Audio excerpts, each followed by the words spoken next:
রায়দিঘিতে পালিত হলো আন্তর্জাতিক যোগা দিবস 2026। দক্ষিণ চব্বিশ পরগনার রায়দিঘি থানার অন্তর্গত রায়দিঘিতে আন্তর্জাতিক যোগা দিবস পালিত হলো।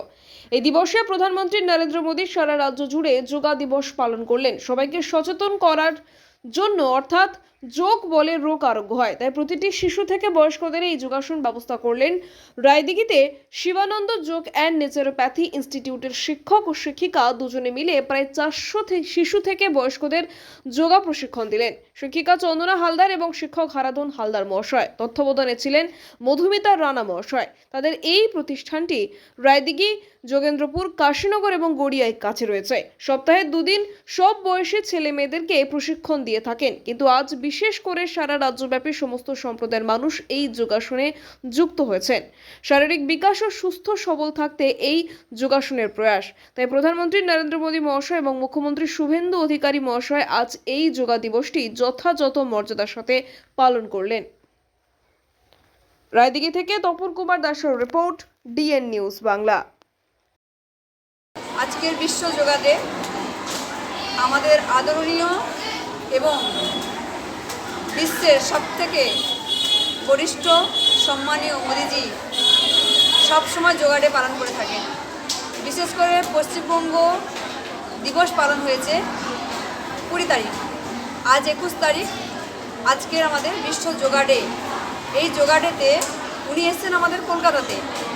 আজকের 500খানা নৌকোতে করে নদীবক্ষে হবে ভাসমান নৌকোতে যোগাসন প্রতিযোগিতা নয়, এটা বলা যাবে সবাইকে একটা বার্তা দেওয়া। শরীরকে, মনকে সুস্থ রাখতে গেলে যোগাসন আমাদের ভীষণভাবে প্রয়োজন। একটা ছোট্ট বাচ্চা তার মস্তিষ্কের বিকাশ, শারীরিক গঠন এবং সুস্থ মানসিকতার জন্য যোগাসন ভীষণভাবে প্রয়োজন। বড় বড় ডাক্তার ওনারাও সাজেশন দেন যে ওষুধে যেটা সম্ভব নয়, ব্যায়ামের দ্বারা, যোগাসনের দ্বারা, প্রাণায়ামের দ্বারা, ছোট্ট ছোট্ট বিষয়গুলোর উপর যদি আমরা 24 ঘন্টা টাইম শুয়ে বসে খেলে কাটিয়ে দিই, টিভি দেখে, মোবাইলে দেখে, কিন্তু আমাদের ওই সময় থেকে যদি আধ ঘন্টা সময় আমরা অ্যাজ এ গার্জেন, একজন শিক্ষক, একজন সমাজ সচেতন হিসেবে আমি যদি আমার বাড়ির পরিবেশটাকে, আমার বাচ্চাটাকে, আমার মাগুলোকে কিংবা তার বাড়ির পাশাপাশি যারা রয়েছে সবাইকে আমরা সচেতন করতে পারি যে আপনারা আধ ঘন্টা করে যোগাসন করুন, ব্যায়াম করুন, শরীর সুস্থ থাকবে, মন ভালো থাকবে। আমরা সবসময় মানসিক একটা চাপে থাকি, ডিপ্রেশনে থাকি, সেই জন্য আমাদেরকে মাথা শান্ত রাখতে গেলে কোনো বিষয়ে সঠিক সিদ্ধান্ত ভালো লাগে। কেন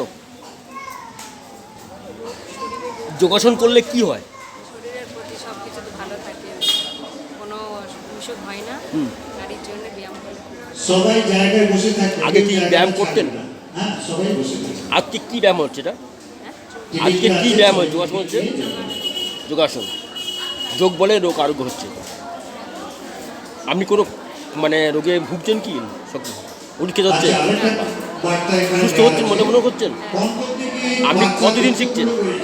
আমি আগে বিয়ের আগে শিখেছি। আপনার নাম? বাড়ি? এখানে কোথায় এসেছেন? বাপের বাড়ি। সবকিছু ব্যবস্থা রেডি আছে, এখান থেকে সরাসরি আমরা ওখানেই করব। আচ্ছা, কি আপনি যোগাসন শিখলেন, তা কেমন অনুভব হলো? কেন এটা হয়? সুস্থ থাকে। বিশেষ করে আগে কি যোগাসন করেছিলেন? এই প্রথম? আগে আমি কি যোগাসন চালিয়ে যাবেন? হ্যাঁ, চালিয়ে যাব। যোগাসন করলে কি হয়? শরীর সুস্থ থাকে। হ্যাঁ।